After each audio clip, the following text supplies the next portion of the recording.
This morning, we are very fortunate to have Professor Laurentiu-Florentin Mot here with us. We have been here in a class that he has been teaching, textual criticism, special topics.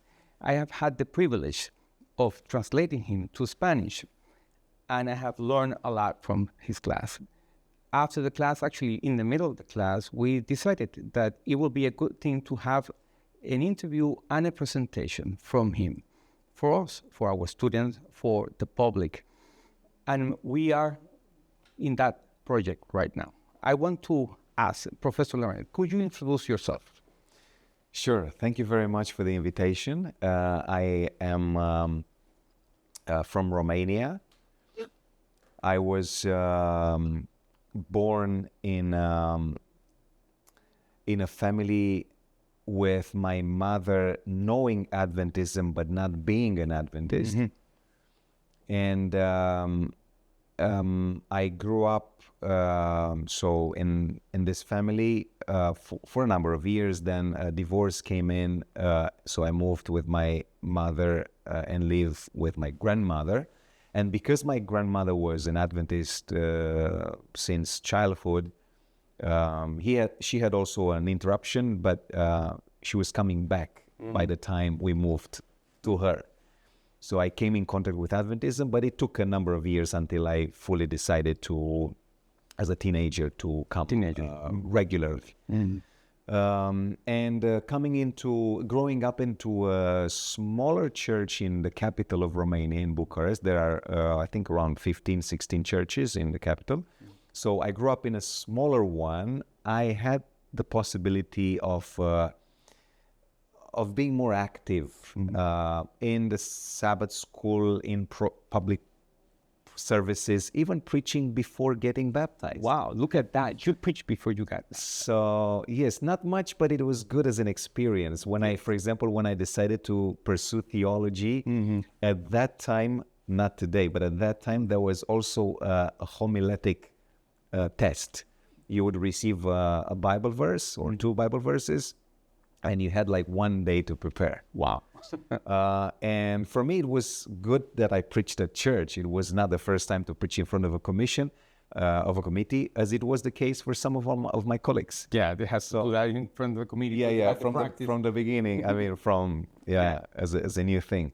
So being in that church, I learned a lot about the Bible, because there were some church members, some Sabbath school instructors that were very reading the Bible seriously.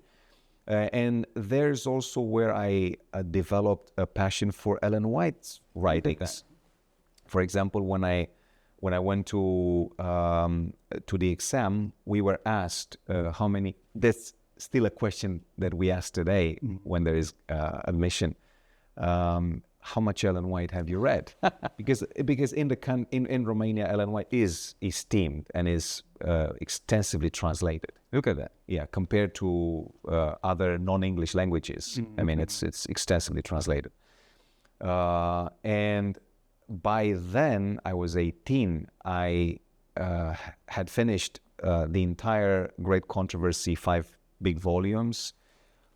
First volume of Testimonies to the Churches, and all other smaller books that Ellen White wrote. And it was good for me because I interacted with through Ellen White with the teachings of the church, pioneers, things like that. Interesting. I wish more young people will, before they are 18, will have read at least A Step to Christ. Yes, of course. Sometimes we have surprises now when we ask a student and they said, well, I read portions of some books, but not in the best books. We'll say that. So it's a different world. For sure, we did not have internet when we were their age, and not phones, not computers, even TV.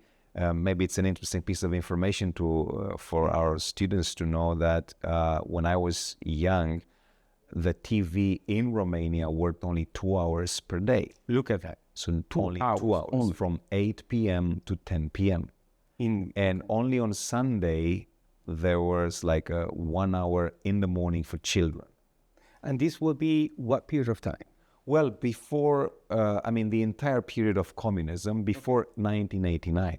Okay, before. So I was not in front of the TV because the TV was shut off. That was no We program. were forced not to grow up in a TV culture. Yeah, exactly. So that was a good thing, really.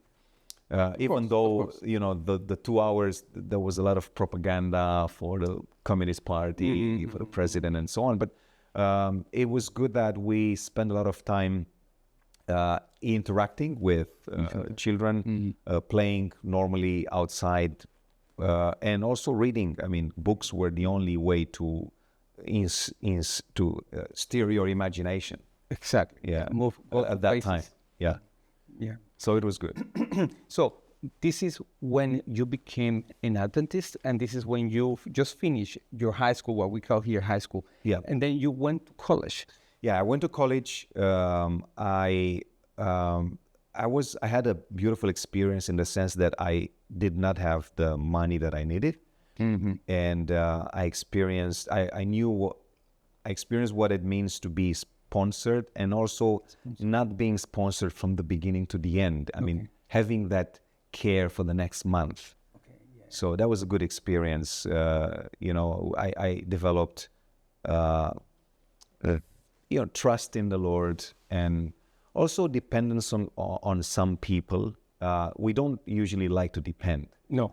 As human beings, but that was a good experience, and I also know what it means, so that when I can help, or I can say a word to someone who can help, I do that, so that students don't stress, don't go through hard times. But you said that you were sponsored. Are you talking about within Romania? Yeah, within Romania. Yeah. So you studied where? So I studied in the university that I work for right now. Okay. It's called Adventus University. Adventus is a Latin word meaning second, or the coming. Yeah, parousia.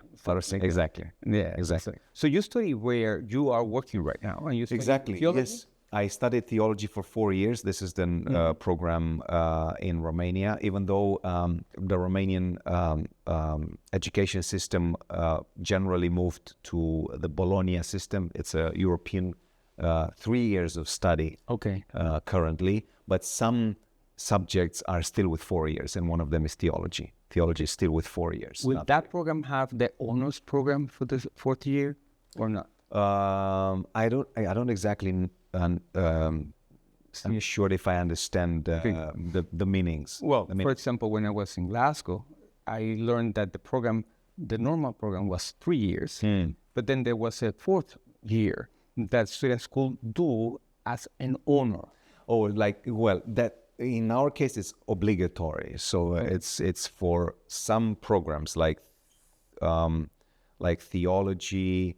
Nursing. Well, we have nursing of 3 years, but nursing also 4 years.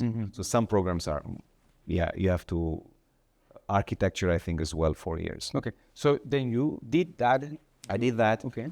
I entered ministry, and at the same time, I entered the master program. Our school brought the field school from Andrews? Yeah, an MA from Andrews. Yes. It was a summer program, so in 3 summers I went through this program, and then I wrote a master thesis under John Pauline for New Testament colleagues. It's a very well-known name, so it was a good entrance into this area of revelation. Yeah, of course. Yeah. And actually, that period was the period when I developed a passion for the book of Revelation. But there was something else behind it. Not only studies or classes. We had a radio station in Romania. It's quite developed now. At that time, it was in Bucharest and in a number of other cities, a few at that time. And I was asked to do a 30 minutes weekly show on the book of Revelation. Like a study, like a verse by verse study on the book of Revelation. So I have an audio commentary on like a live commentary of the book of Revelation. Yeah. It was it was quite extensive because it's 30 minutes of talk, continuous talk. 27 minutes of continuous talk. Yeah. and 67 chapters, like 67 sections. So all in all, it's quite a lot of material. And this happened when you were doing your master's. I was in the ministry and also doing the master program. So there is where I really developed a love for this book, and I thought that if I have future opportunities to study more, I would most probably go into this direction. So when our school called me, I had only a master, so I knew that I have to be sent for a PhD program, and they wanted to send me outside of the country. And they decided to send me to IS in the Philippines. Before going there, I wrote an email to John Colleen because he knew me from the master program, and I asked him if he can give me some advice regarding what topics I should pursue. But from the examples that he gave me, I tried to at least delve a little bit into those topics through papers. Studying at IS, I wrote a good number of papers in the course work time. So I somehow satisfied my curiosities in those areas, which is why I looked for a different and more, let's say, long-term, useful topic.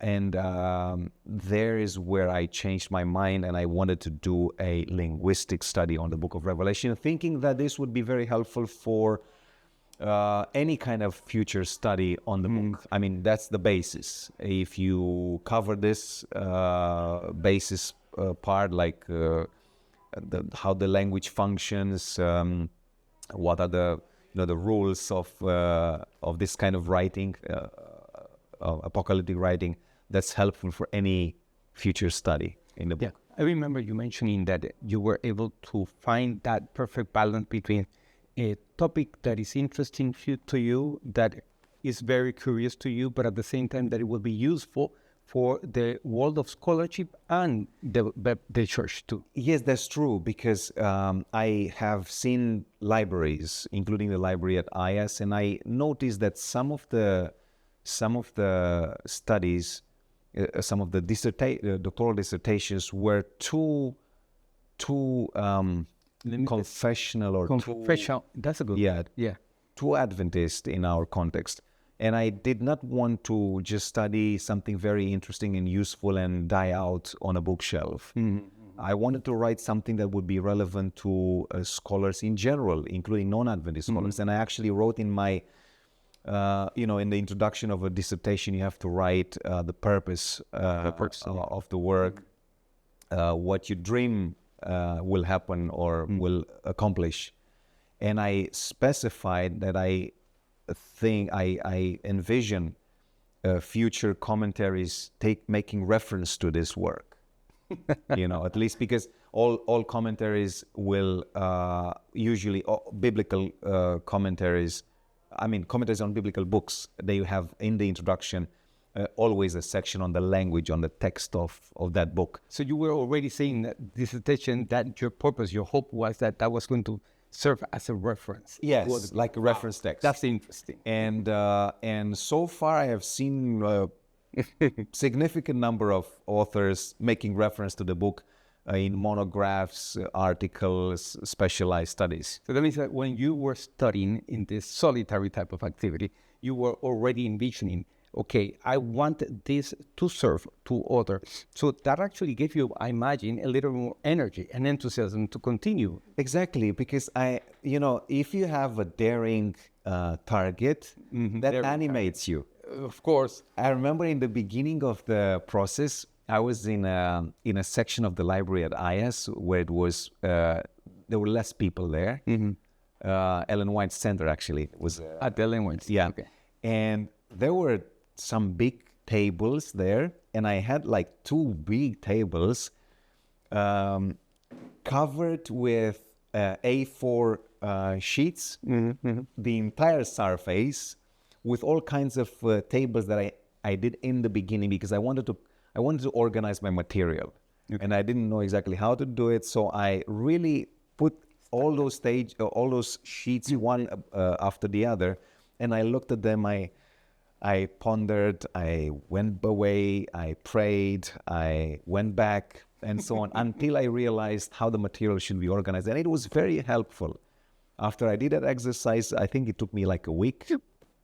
It was really very helpful. So this is something that other people will do today on the screen. But then you did it on the table. Yeah, I had the possibility to do it on screen, but I thought I have to see something bigger. Yes. And I don't know the exact surface, but I tell you, there were two very big tables. One, joined, and the entire surface was full of sheets. And that was very helpful, because once I knew the route that I want to take, it was just a matter of good organization. One of the external examiner asked me when she came it was a lady, when she came for the exam for the defense, how long it took you to write. And then I realized that it took me a year and a half. That's very short. Yeah, which to her seemed as well very short, but it was intensive. I mean, it was not like 3 hours a day. It was like 8, 9, sometimes 10 hours a day, including Sunday. So it was really intense.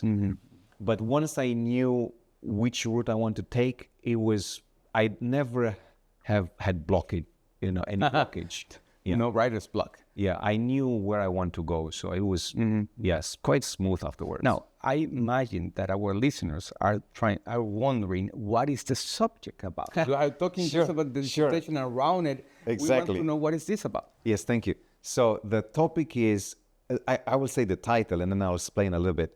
It's morphological and syntactical irregularities in the book of Revelation. Wow. More linguistic cannot be. Yes, I knew that there was a work, a doctoral dissertation of 20-some pages only, because it's from 1907. Oh, okay. At Princeton University.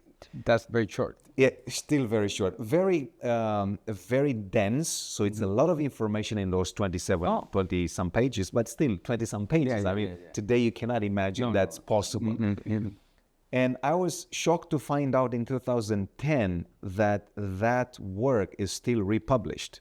Look at that. It was on the technical Greek term, it's solecisms. Yeah, it's like syntactical errors in a work.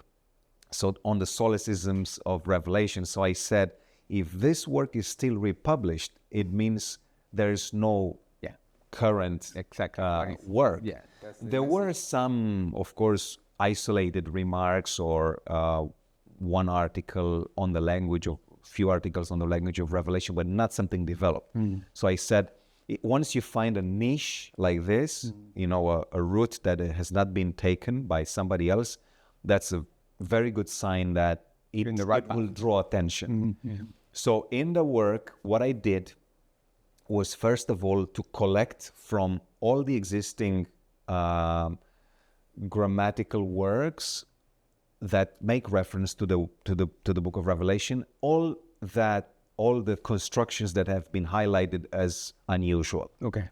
So I ended up having, in morphology, very few, just around 20 constructions that seemed unusual, and in terms of syntax, I collected 200 constructions that various authors considered either erroneous or Semitical. So I had two purposes. One was to show how Semitic is the language of Revelation. Which is true. And second, how erroneous were those constructions.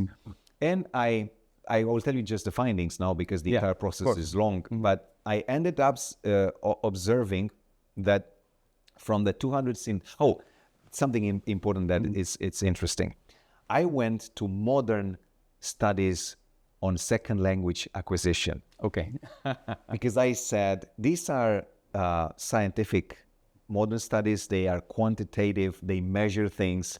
They should tell us something about how someone writes in a second language. and their findings are that the majority of errors that someone makes in the second language are not due to the mother tongue. Oh, And that was a revelation. a revelation to me, because the majority of studies were saying, well, the author was Semitic. He probably spoke Aramaic. He knew some Hebrew. And this mother tongue influenced his, the result it caused him to write faultly in Greek. But this is contradicted by the modern discoveries. Oh, okay. Because if I do mistakes in English, apparently syntactic mistakes, they are not because of my Romanian language, but because of the level of knowledge of that second language. Okay. So I took that as a hypothesis.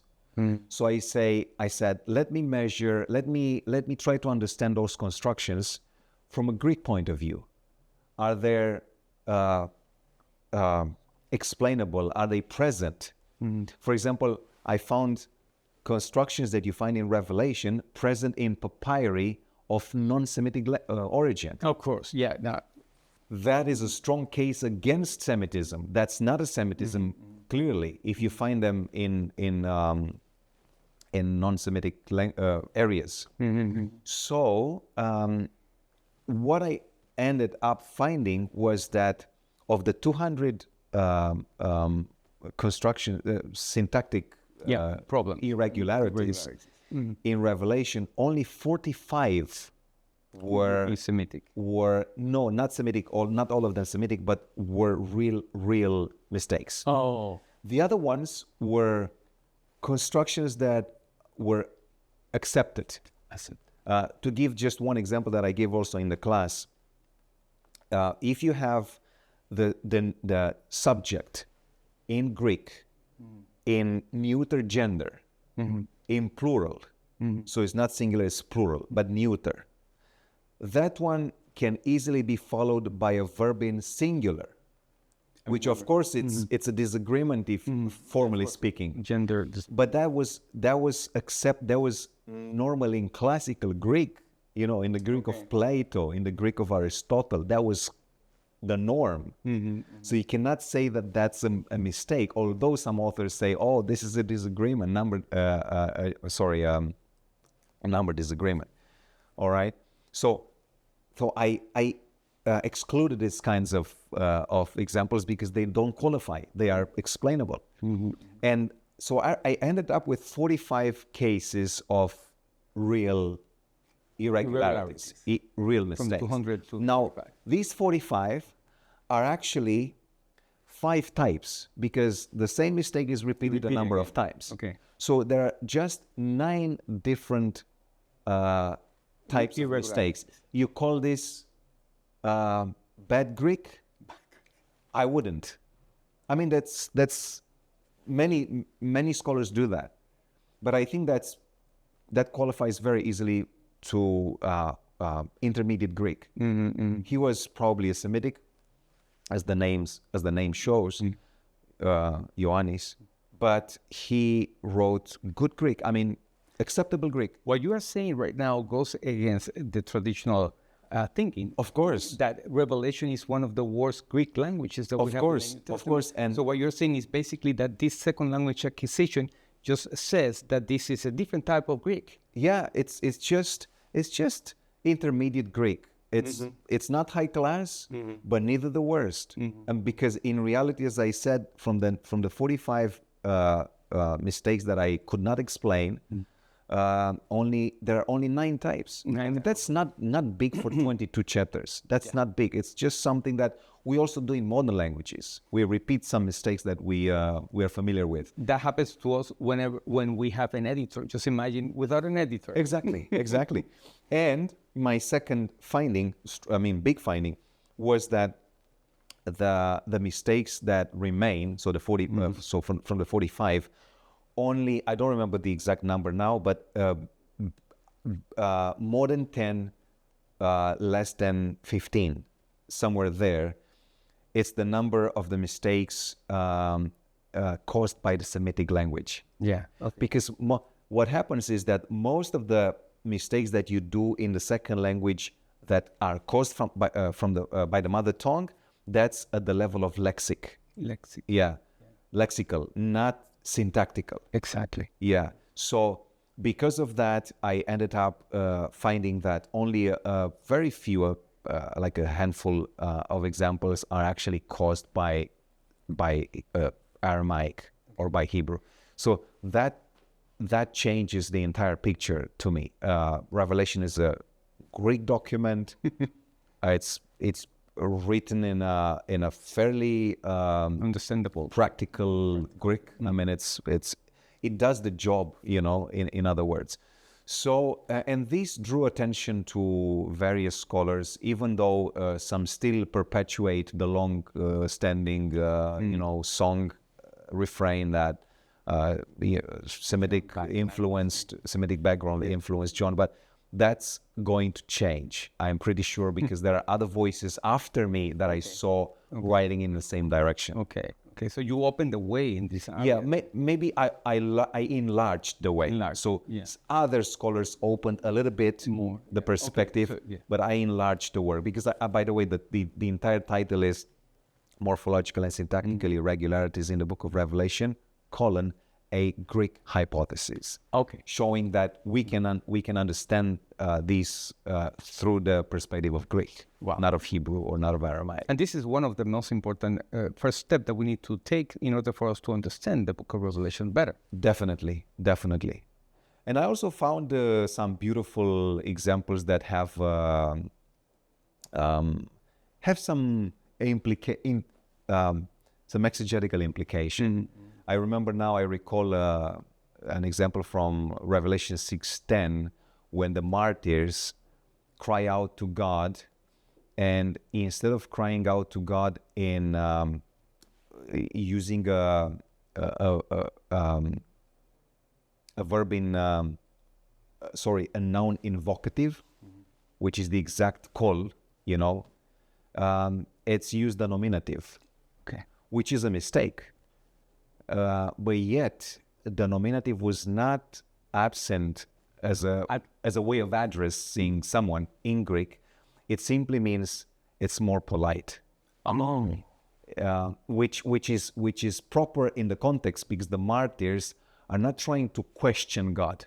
Why are you not making justice? Do justice to us. They're actually politely asking for his intervention. So this is it's significant. Wow. It's a mistake, but this draws attention to, because sometimes these mistakes that was another side, let's say, idea that I try to emphasize. Sometimes the mistakes are there to highlight a few things that normally you would miss. So what we call mistakes are not actually mistakes. Yeah, if they are intentional, we should not call them mistakes. Exactly. Except maybe formally, but they are not really so. Wow, fascinating function. So you were completely absorbed in this topic for a year and a half. Yeah, I actually suffered a little bit for not engaging into exegesis, but I knew that if I do this groundworking, then I can do whatever other study I want, because I'm familiar with the text. And I am familiar with the text. With the text, yeah. So you began your work very early in the ministry. You were able to balance ministry with studies, doing the master's degree of the school field work from Adventus University. And then you went to Philippines. You completed your PhD in New Testament. That's true. That was also a period that was a little bit complicated, because I had to return to Romania every second semester. I remember. To teach. Yes. So those 4 years, imagine that my PhD program was 3 years and 11 months, but 10 months of those almost 4 years, 10 months, I taught full times, and I did not research during those times, except very little. Of course. So I could say that I finished my doctoral studies in 3 years. It was very intense. Like I said, I wouldn't do that again. Honestly, you have at one time of your life. I wouldn't do that again. I think I should have negotiated strongly, and nobody would have obligated me. But yeah, that was enthusiasm, energy, and and the fact that I was in the beginning of the process. You know, when you are at that stage, you don't see the entire picture. Yeah, of course. So you do that. Yeah, you do that. But so I don't regret it fully, but I would do it a little more relaxed in the sense, because I think it's a benefit on in other respects if you are not so tense all the time. I was 4 years, fully. But this condition in which you have had to balance many things, perhaps have prepared you to become also a scholar, a teacher, and also an administrator. Yes, that's true.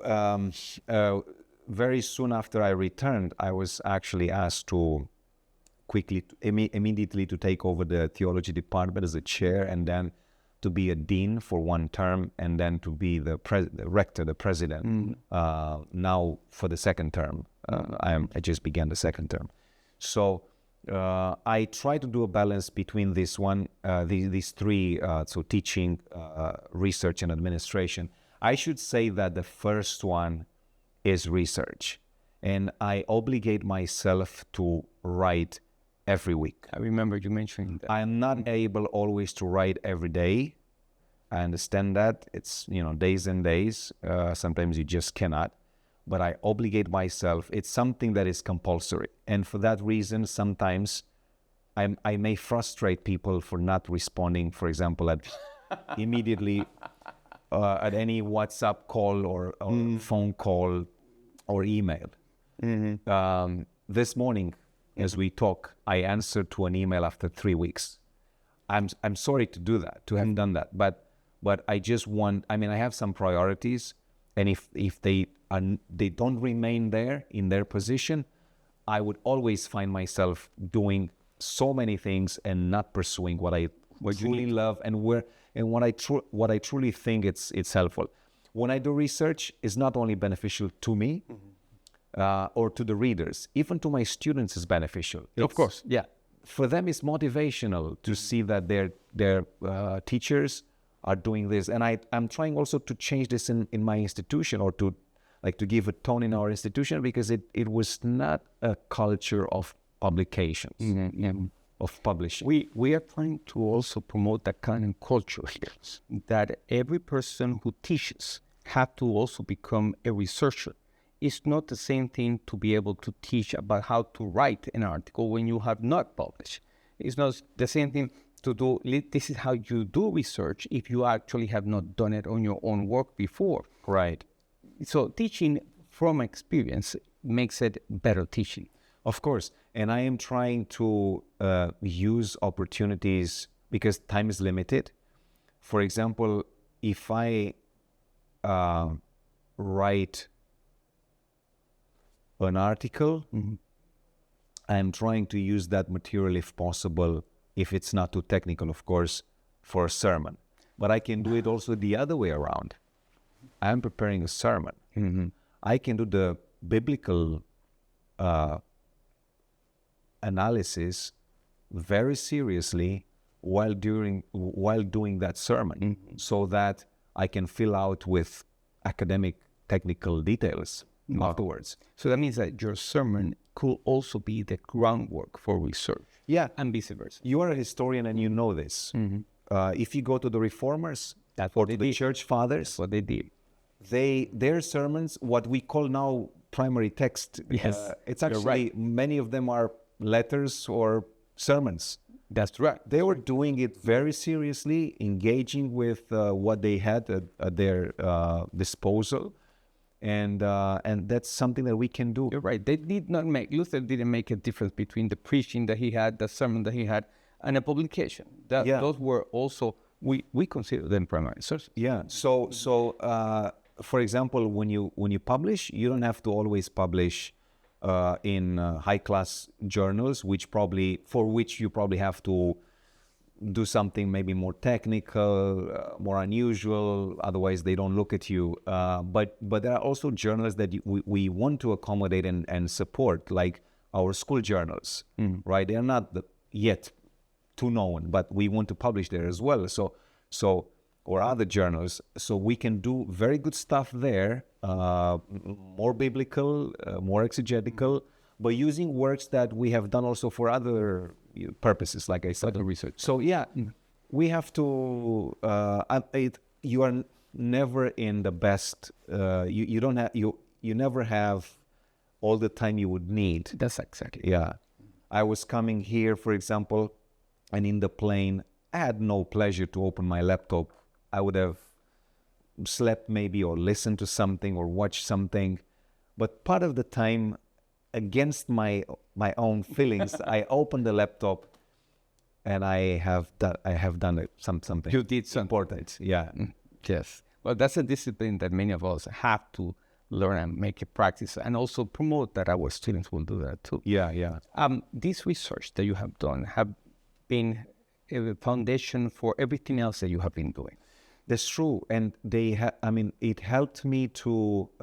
First of all, it opened doors for other topics, and also taught me the mechanism of that type of material that draws attention. Okay.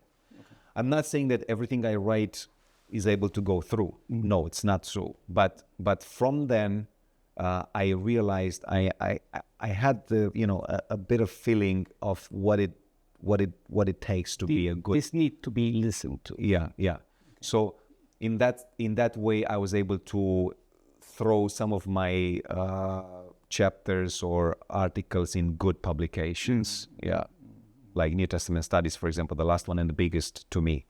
There was an article still on the Book of Revelation on just one word, but that was misunderstood for the entire history of Greek language, I would say. I mean, there are very few examples that it's a word translated in most. It's found in Revelation 8:3 and 8:5. Not most, all translations translate that as censer, the container that I remember. Yeah. Has incense and color. Yeah. So or I have also that's dissertation helped me to come down to the things that are, let's say, foundational to other studies. And for example, I did a very good chapter on when hapax legomena, the words that are found only once in a corpus, are exegetically important. So I did let's say a half technical, half exegetical study in that sense also. And anyway, other works. You mentioned some of the questions that you have that you would like to perhaps write more and do more research. Where do you see yourself moving in research-wise? In what direction? I am trying to serve two worlds in a sense. I want to serve the church and the world outside. For the church, the major project is to write a commentary on the Book of Revelation, first in Romanian. Okay. I don't know if I will write in English. I'm not sure at this point. It's going to be an extensive commentary, about 1,000 pages. I am now in chapter 15. I finished, I stopped for coming here. Chapter 15. In chapter 15. 1,000 words. So I hope 1,000 pages. I said words? Yes, you're right. 1,000 pages. So that's what I want to give to the church in Romania. Nobody would do that, I'm pretty sure. We are still republishing all material. Things there, yeah. And I want to do that first. And also some various studies in chapters. For example, I am involved with the BRI, with the BRC, Biblical Research Committee, regional. And I'm trying to contribute in different projects like that. And for the world outside, it's different.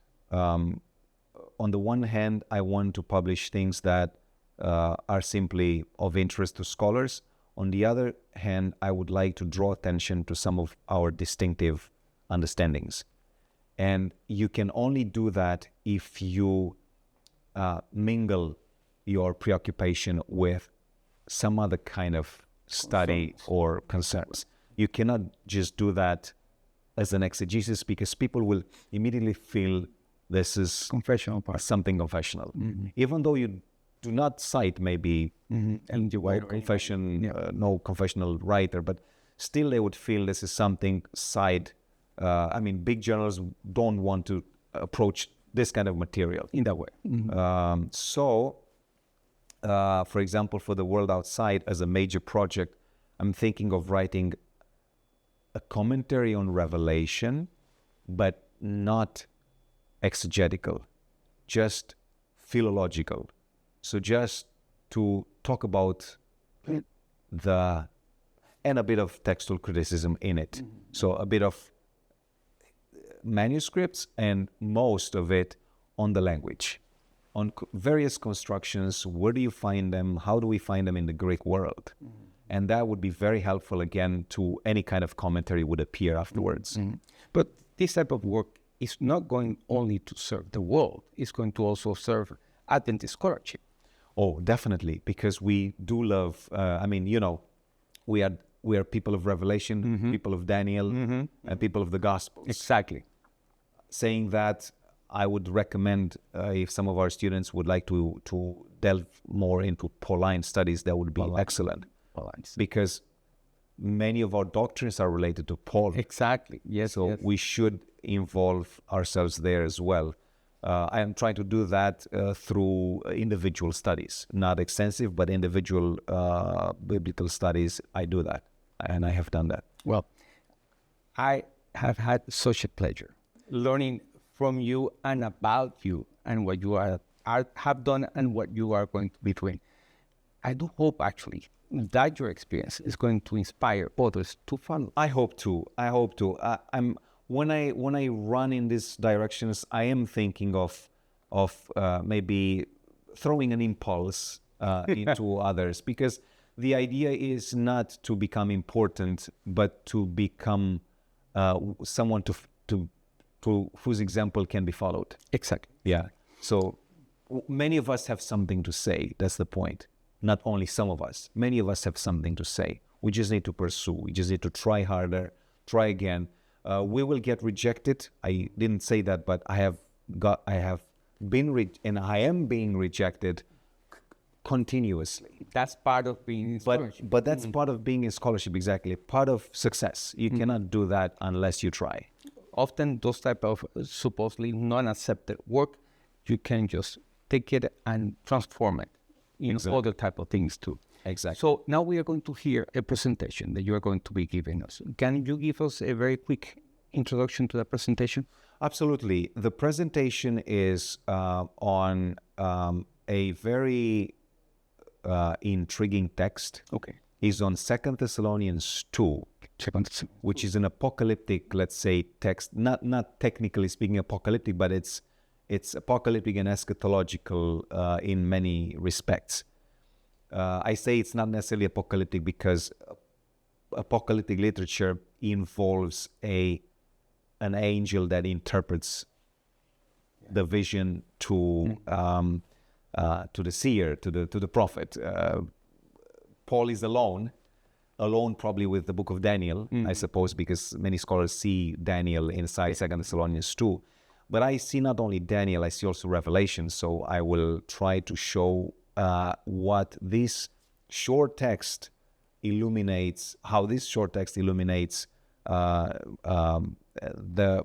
perspective on the last events. When you say Revelation there too, Daniel, but also Revelation, you're speaking about the idea that generated the book of Revelation.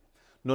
I'm talking about the book. The book itself. So yeah, there are some links that I have not seen before I studied in depth Second Thessalonians. That's really interesting. Yeah. So this will be in the context of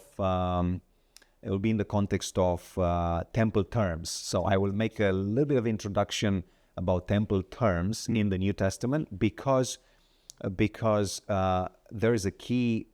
There's a temple term in the passage. The term naos is one of the most common terms which means basically temple building. And after this introduction, we will go into 2 Thessalonians 2 for some surprises. Mm-hmm. Yeah. I'm eager to hear that. Now it makes sense, the question you asked me once about temples and sanctuaries and buildings here, that in Romania there's just one temple. Remember you told me. Yeah. Yes. In the Orthodox Church, there is a place of the structure of the churches, of the Orthodox Church, Orthodox building, which is called naos, like in the New Testament. Okay. They borrowed, because the church is Greek, Greek Orthodox. They borrowed the language from the Greek world. Hello, everyone. I'm excited to share with you one of my recent studies in the New Testament area, primarily in the topic of eschatology and apocalyptic. And the title of my presentation is The Temple of God in the New Testament, with special reference to 2 Thessalonians 2:4. And this is the chapter that I was referring to and in which I want us to delve a little more, 2 Thessalonians 2.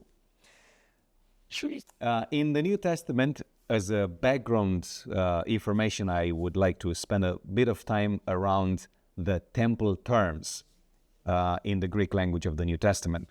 So we have in the various book of the New Testament 8 temple terms, which you probably see on the screen.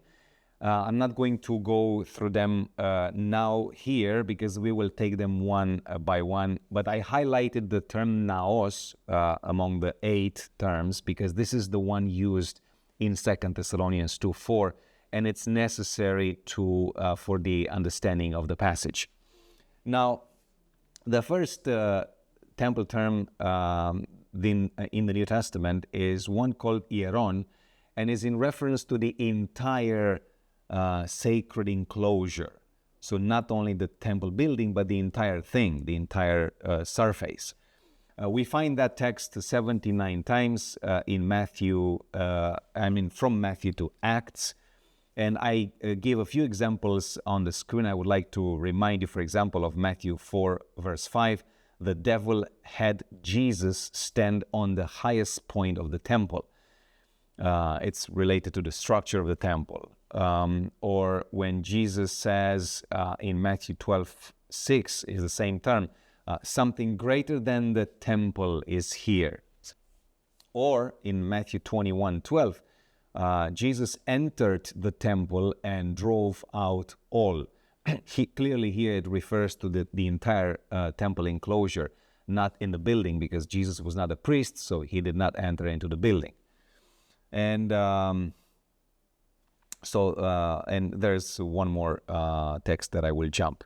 The second term is the term naos, which is found 45 times in the New Testament and is found also in 2 Thessalonians 2:4.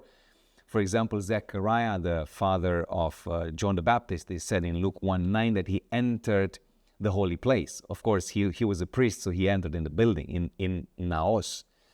Also, when Jesus says in John 2:19, destroy this temple and I will raise it, he was referring to his body, but the term used is this naos, which refers to the building of the temple, not to the entire thing like the previous term.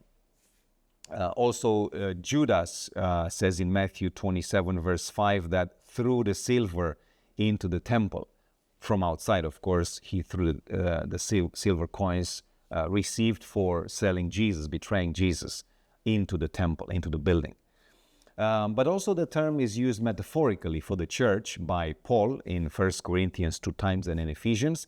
And in the book of Revelation, the term naos refers exclusively to the temple in heaven, to the building in heaven. The third term is ikodomi, which means generally building.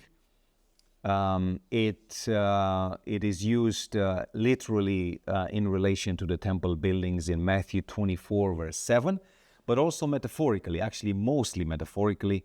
For example, 1 Corinthians 3:9 says, you are God's building. Or in 2 Corinthians 5:1, we have a building from God in reference to the body temple. In Ephesians 2:21 again, In him, the whole building grows into a holy temple. The next term is oikos, which means house in general, but when this term is related to other words, specific words, it means temple. For example, if God calls or mentions his house, clearly does not refer to a simple dwelling, a simple place where God dwells, but it refers to his temple. My house will be called the house of prayer, for example, in Matthew 21, verse 13. Or in Matthew 23:38, Jesus says to the Jews, your house is left to you desolate, in reference again to the temple, not to their private houses. And also, it is used metaphorically. For example, we read in 1 Peter 2:5, you yourselves as living stones are built up as a spiritual house. Again, metaphorically for the church. And the same sense we find in 1 Peter 4:17. The next term is the term topos, which means simply place, but again, in certain combinations refers to the temple. For example, in Matthew 24, verse 15, when you see standing in the holy place the abomination that causes desolation. So the holy place is the place of God, the temple.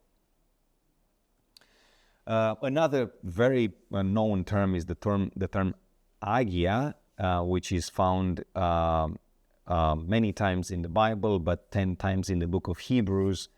For example, Jesus is a minister in the hagia, in the sanctuary, heavenly sanctuary. The earthly sanctuary, we find out in Hebrews 9, 1-3, that had 2 apartments, holy and the Holy of Holies, and so on, other texts. So, for example, Hebrews 9:12, Jesus entered once for all into the most holy place, most holy, that is the Hagia. The next term is the term skini, which means tent. It is used, for example, in Acts 7:44. Our ancestors had the tabernacle of testimony in the wilderness, is Stephen speaking.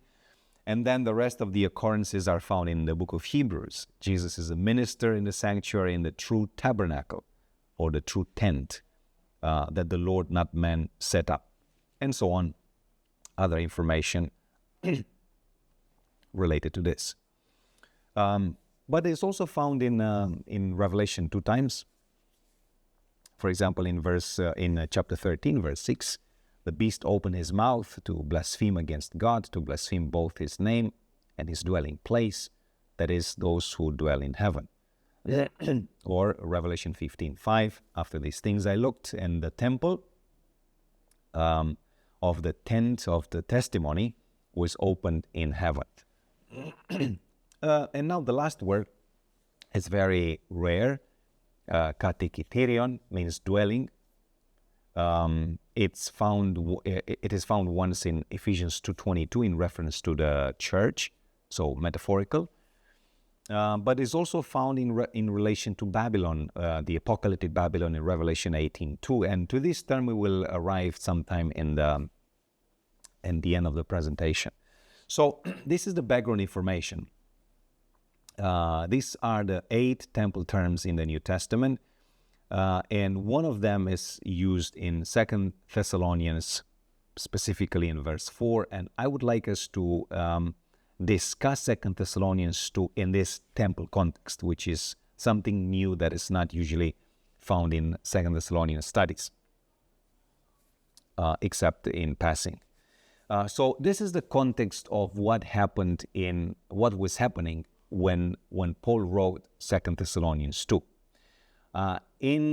Very early after Jesus' ascension, in the community of Thessalonica, there was an apocalyptic fervor. So in the 50s AD, first century, he spoke in his first epistle about Jesus's nearness in 1 Thessalonians 4, and also unexpectedness, that he comes like a thief in chapter 5, 1 Thessalonians 5.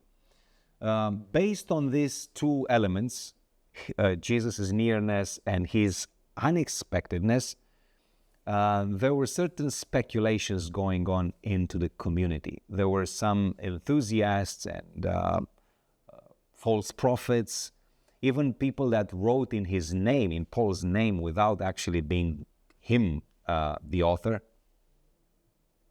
without he being the author. So they speculated that the day of the Lord has come, 2 Thessalonians 2, verse 2. As a, let's say, practical consequence of that is that some church members walked disorderly because the day of the Lord came, so it's all good. We don't have to work. We don't have to worry. We don't have to be good citizens. We can do whatever we want or we like. And Paul reacts to this fervor promptly through 2 Thessalonians 2. This is the context. Now, in 2 Thessalonians 2, this is what he says. Some people say in your community that the day of the Lord has already come, but Paul says this is not possible unless two things happen first. And he mentions here that unless the apostasy comes and unless the man of lawlessness reveals himself, it's not possible for the day of the Lord to come. Now, these two elements that I highlighted in color, the apostasy and the revelation of man of lawlessness, they are already mysterious. But to make things even more mysterious, Paul adds a third element. He says, look, the man of lawlessness wants to reveal himself, but there is a restrainer. There is someone who holds him back. And as long as this restrainer is active, the development and the manifestations of the man of lawlessness are not possible. Now, at some point, Paul says, this restrainer is going to step aside so as to allow the lawless one to reveal himself. Now, the culmination of this false epiphany of the man of lawlessness consists of sitting in the temple of God, in the naon of God, and claiming to be God. This is 2 Thessalonians 2:4. Only Jesus' true epiphany at the second coming cuts short the enchantment of this counterfeit.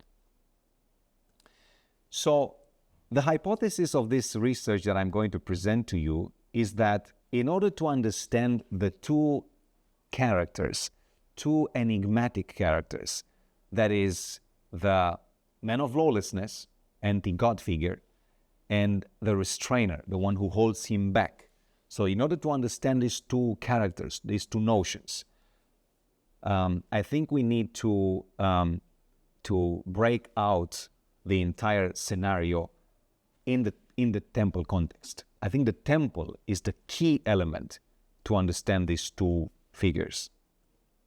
Now, our quest must begin with what is called in the passage to meson in Greek, the central, the center, the middle, the central position. And here's why. As long as the restrainer keeps his middle spot occupied, the mystery of lawlessness remains a mystery. In other words, it cannot be revealed. It cannot develop. It cannot become from the mystery of lawlessness the men of lawlessness.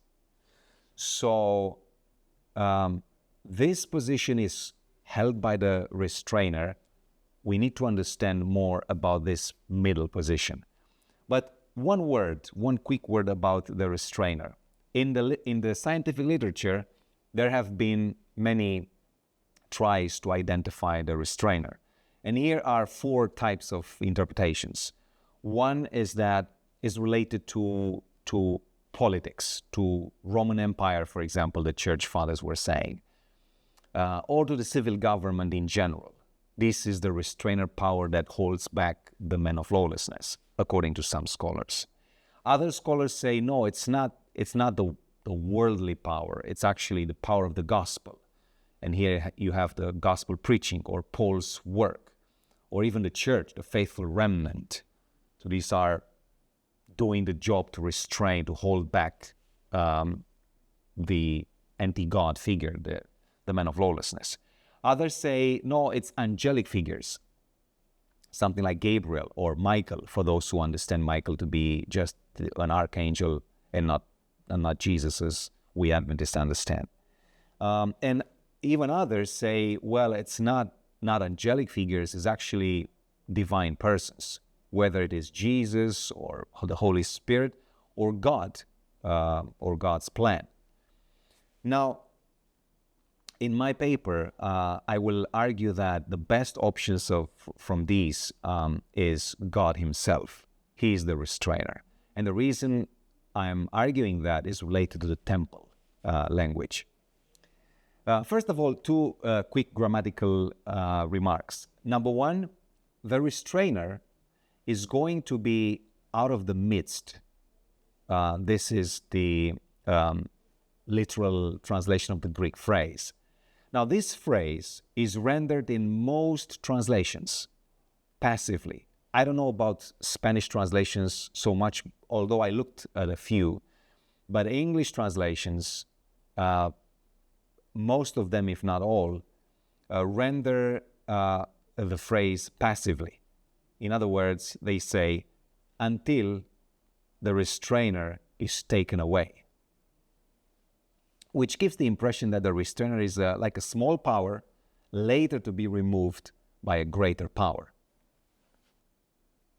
But the Greek grammatical voice of that verb is not passive, which would be in parentheses the form that you see, but is middle voice.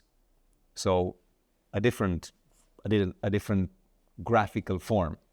The result in meaning, in translation and in meaning, would be that the restrainer will be or will go by himself out of the midst. He is not removed because he is not a smaller power. He is the bigger power. He moves away on his own choice. My second remark, grammatical remark, the restrainer will be out of the midst. Now, this phrase in Greek is found 93 times without the article, 2 times with the article. So in total, 95 times in the Greek Bible. And with only 3 exceptions, it is always followed by a genitive of source. I will explain this, what it means. For example, in 1 Corinthians 5:2, we have the expression and the genitive of source. I will read, shouldn't you have been deeply sorrowful instead and removed the one who did this from among you? So, in other words, we have the expression ek mesu, from among, and then we have a genitive of source, from among you. But 3 texts, Judges 3:19, Colossians 2:14, and 2 Thessalonians 2:7, lack this genitive of source. In these cases, where we don't have the source, the interpreter, the exegete, has to supply the source from the context. The restrainer, in other words, goes out of what? Out of. This is what the text says. What the restrainer will go out of. Out of what? Translators, they say usually, and I highlighted in yellow, they say the restrainer moves out of the way. Not bad as a translation, but incomplete. What is the way of the man of lawlessness? Where does the man of lawlessness head to? Where is he going? What is he targeting? Because the restrainer stays in the way, and he's going to move out of that trajectory. In 2 Thessalonians 2, we see this route that the man of lawlessness takes. He goes to the temple. He goes there because he wants to manifest there, to replicate the presence of God, to reveal us God in the context. So the restrainer, for that purpose, for that matter, the restrainer opposes the entrance of the anti-God figure in the temple. This makes me think that the restrainer is actually opposing from the inside, which means that he's God himself. So if I have to supply a word as a translator in 2 Thessalonians 2:4, I would say that the restrainer is going to move out of the temple, not out of the way, out of the temple. Now, from the language of 2 Thessalonians 2, involving temple terms or religious terms, vocabulary such as temple, object of worship, God, these are religious terms. We deduce that the middle position is not just one of agency or of power, but also one that stirs veneration. This worship language relegates our discussion in the direction of the Jewish cultus, which had a clearly marked off center, combining the idea of sovereignty with that of awe. And now we will discuss a little bit on about the divine centrality in the Hebrew cultus. In Exodus 25:8, we read very early in the Jewish history that God intended them to build a sanctuary so that he can live among them. It's not the same exact wording that he lives in their midst, not here, later, yes. But still the idea, the concept is the same. I want to live in the sanctuary among the people, or in the middle of the people. Actually, in Exodus 25:22, we read, I will meet you there, and from above the atonement lead, from between the two cherubim that are over the ark of the testimony, I will speak with you. So God will be above the ark of the covenant, in the middle of the cherubim, in the middle of the room of the Holy of Holies, and there I will speak with, he says, with you, with Moses. But before long, in that context of Exodus, we find out that Israel diverted from the way. They built, Moses was absent. He was on the temple, on the mountain.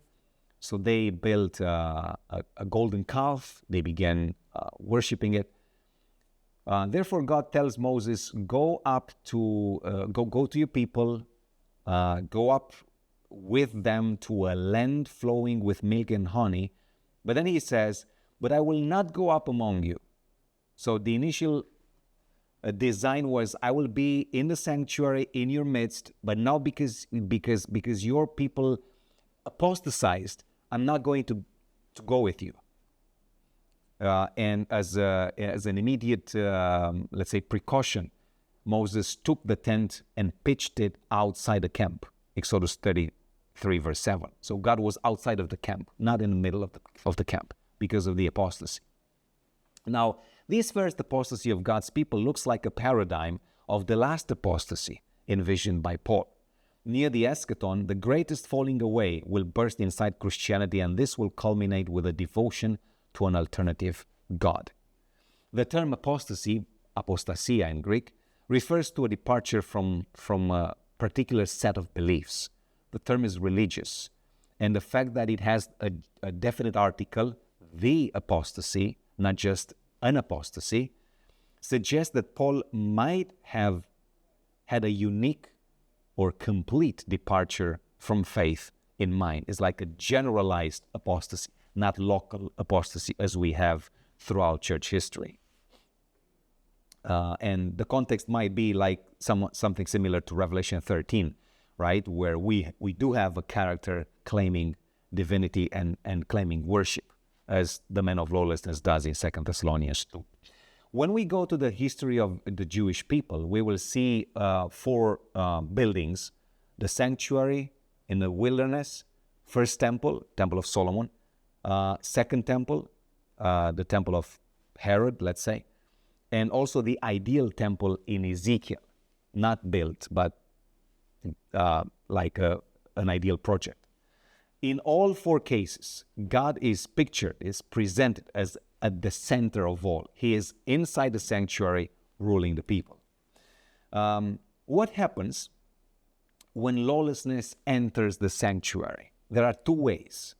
If lawlessness arrives in the sanctuary by way of cultus, sinners come to the sanctuary, testify their sins over the head of an animal, so the sin is transferred to the sanctuary. That kind of sin was forgiven and placed over the goat of Azazel on the Day of Atonement. It was all good. But when lawlessness entered the sanctuary through apostasy, that was different. And during the time of the kings, for example, of the Jewish kings, idols and pagan worship utensils were brought inside the temple in Jerusalem. That was the main anomia, the main lawlessness of Israel, idol worship. So they brought these things inside the temple. And it was precisely this idolatry practiced in the temple in Jerusalem that provoked God to abandon his sanctuary, as told by Ezekiel 8:6. Now, poets like Psalm 74 and prophets like Daniel in Daniel 9 prayed God to return to his ruined temple. And he does that. But during the second temple, other apostasies also burst among the Israelites.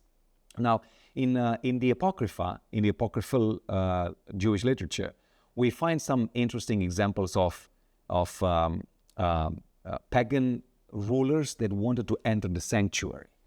In 2 Thessalonians, Maccabees chapter 3, we have Seleucus IV, who tries to enter the temple, but he's unsuccessful.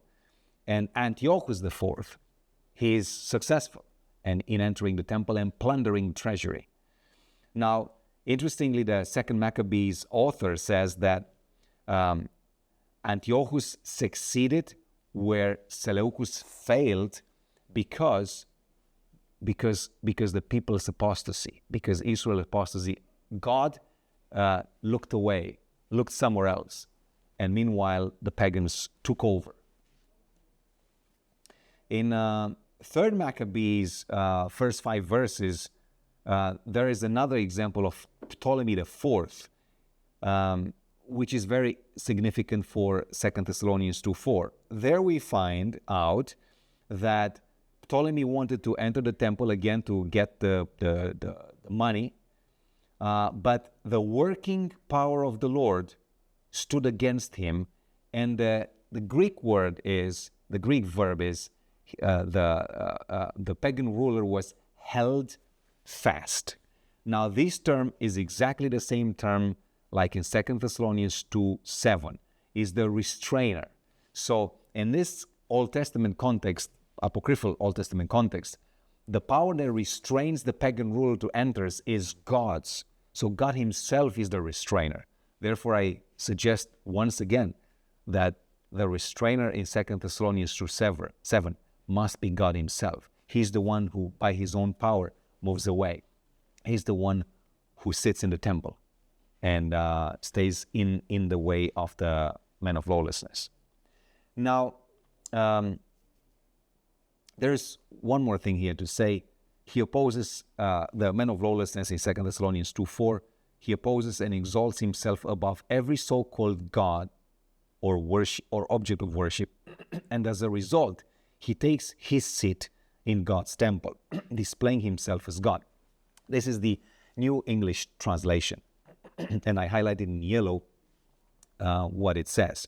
He takes his seat in God's temple. But there is a grammar observation here to make. In Greek, one sits in or on in Greek, and we have two specialized prepositions for that, en and epi. Not toward or not into. as the preposition used expresses. It's a directional preposition. It's very strange to say, I will stay towards, or I will stay into. It's very unusual. If we already have the direction in the context of the passage, in other words, he's going to go into the temple. That's the direction he's going to. We already know the direction. That preposition in Greek, the preposition is, can also express purpose.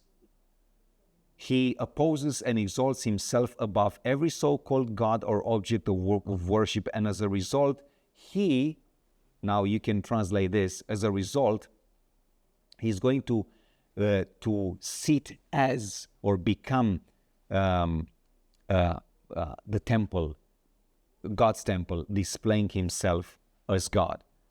By the way, Augustine, in the end of 4th century, he wrote a commentary or some commentaries on 2 Thessalonians 2, and he says that in both Latin and Greek, the preposition used in the text in 2 Thessalonians 2:4 suggests that the men of lawlessness will sit not in the temple of God, but as the temple of God, which is what I tried to emphasize.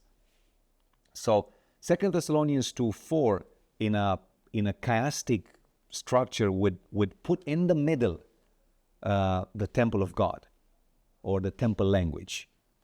In other words, the man of lawlessness is going to exalt himself above everything that is called God, and he will claim to be God, and this one inside a temple, and also pretending to be a temple. Now, not to get confused, I want to mention that in both the Old and the New Testament, God is presented as having a temple, but also being a temple. Isaiah and Ezekiel, for example, depict God in relation to Israel as a sanctuary. Jesus' temple is Jesus' body is a temple. In Revelation, God and the Lamb are temple. So in a counterfeit of the true God, who is a temple, but also has a temple, so the man of lawlessness takes the vacant position of the restraining divine power and fakes God's presence and person.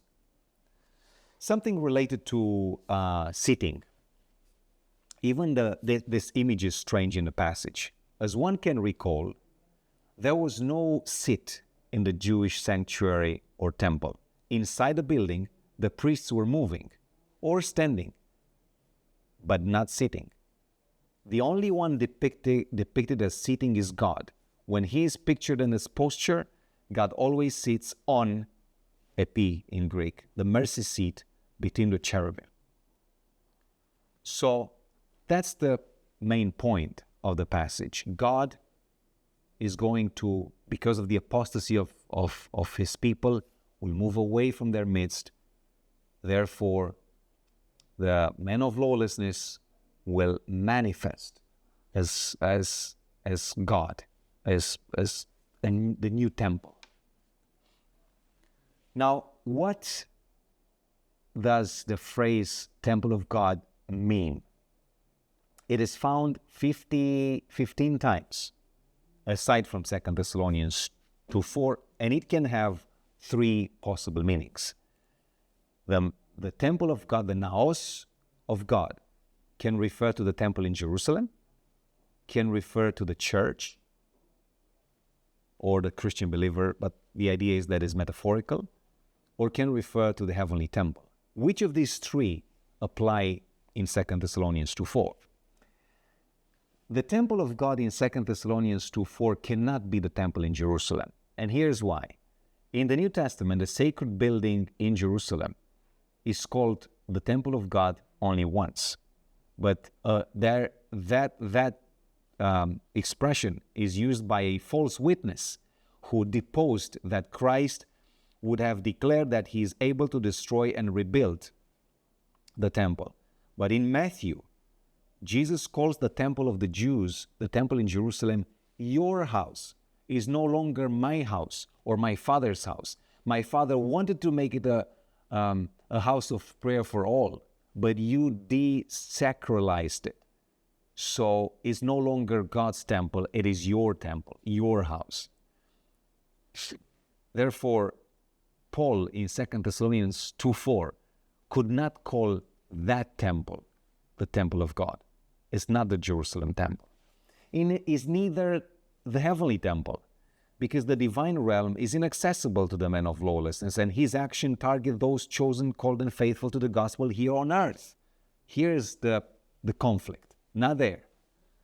The man of lawlessness, fake revelation, will be shattered by Jesus here where he comes. Therefore, here on earth. In conclusion, the notion, the phrase, the temple of God in 2 Thessalonians 2:4 seems to refer to God's church in accordance with the Pauline usage of the phrase everywhere else. This is what the term naos in Paul means, refers to the church. Now, the plan of the man of lawlessness is to hijack God's church at the end of time and make it embrace lawlessness to such an extent that its apostasy would make God step aside from its midst. The lawless one would then replicate the divine presence by way of satanic false signs and wonders and claim to be God himself. At a smaller scale, it happened to the temple in Jerusalem. Remember when Jesus rebukes Jerusalem for its refusal to gather under Jesus' wings. This metaphor of the divine wings is sometimes paralleled in Jewish poetry with the house or tent of the Creator God, which becomes a source of blessing and protection. By rejecting Jesus, in other words, the Jews disdained the divine power that no longer defends the temple. The authorities chose the Caesar, but Caesar destroyed the temple later in the 1st century. Behold, your house is left desolate, Jesus follows up. The following history speaks of itself. The abomination of desolation stands in the holy place. This is what, it's the language of Jesus, but it connects strongly with 2 Thessalonians 2, when where the man of lawlessness stands in the temple. In the end of my presentation, I would like to show certain powerful links between 2 Thessalonians 2 and Revelation, because 2 Thessalonians 2 is a link between Daniel and or past literature like Daniel and the gospel message, the Olivet Discourse, and Revelation. Now here's this. Listen to this. The great city is pictured as a prostitute to indicate that this characteristic symbolizes the decline and disloyalty of the end-time church. So the end-time Babylon is a church in apostasy. Occasionally, Babylon the Great is painted in strong cultic language. It's like a church, in other words. And I'm not going to read all, but just remember that it's pictured in strong cultic language. It's like a temple or like a church. Now, just like the lawless one is to sit as the temple of God, so the scarlet dressed prostitute is pictured exclusively sitting. This is interesting. Ultimately as queen, caricaturing by this posture the central position of God's throne occupied by Jesus and God. And there's one more thing. Babylon, this name is called the mystery in Revelation 17 verse 5. So is the lawlessness.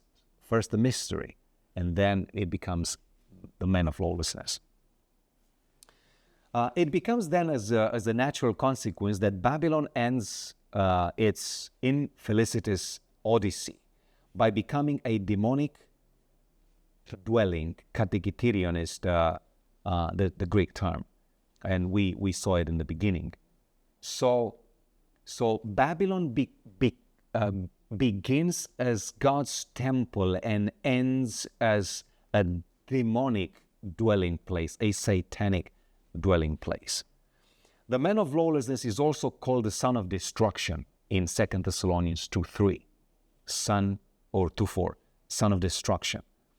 This is a clear reference to Judah, the only other biblical character thus named in John 17:12. We only have here in John 17:12, 2 Thessalonians 2:4, the son of destruction of perdition. And I find a very interesting parallel here. At the climax, at the pinnacle of Judah's fake discipleship, because he faked discipleship, when he mimics communion with Christ in the upper room, Satan enters in Judah. We are told this by John and by Luke. And I never understood why is that mentioned, Satan entered Judah in the climax of his fake discipleship in the upper room.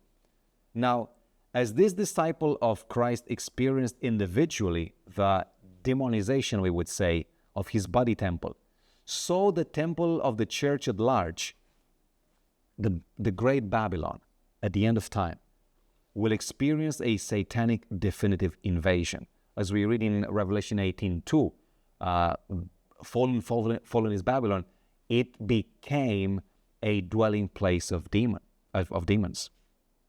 So, epilogue, the end. If I have to dare being a little more specific, I should say that Paul expects Christianity at large, the temple of God in general sense, to decline to such an extent that God can no longer recognize it as his earthly temple. Here's where Revelation 18:4 makes that call, come out of her, my people. So I can no longer be here. It's no longer safe here because I am no longer there. God moves away from his temple church. Because of its mass apostasy, God will move away from the midst, which is when the anti-God figure takes over and becomes the alleged divine presence for the abandoned church. This is my presentation, but to make an appeal to you as listeners, both in terms of Christians, Christian Adventists, but also as Christian, or as students of the Bible, we have to understand that 2 Thessalonians 2:4 puts on our shoulders this very serious call to inform the temple of God, the Christianity at large, about its wrong direction in which it goes right now. Because Paul envisions that the end will be disastrous. We cannot save the church as an institution. It's still going to go this way, but we can save people. And that's what I think the underground appeal of 2 Thessalonians 2 is.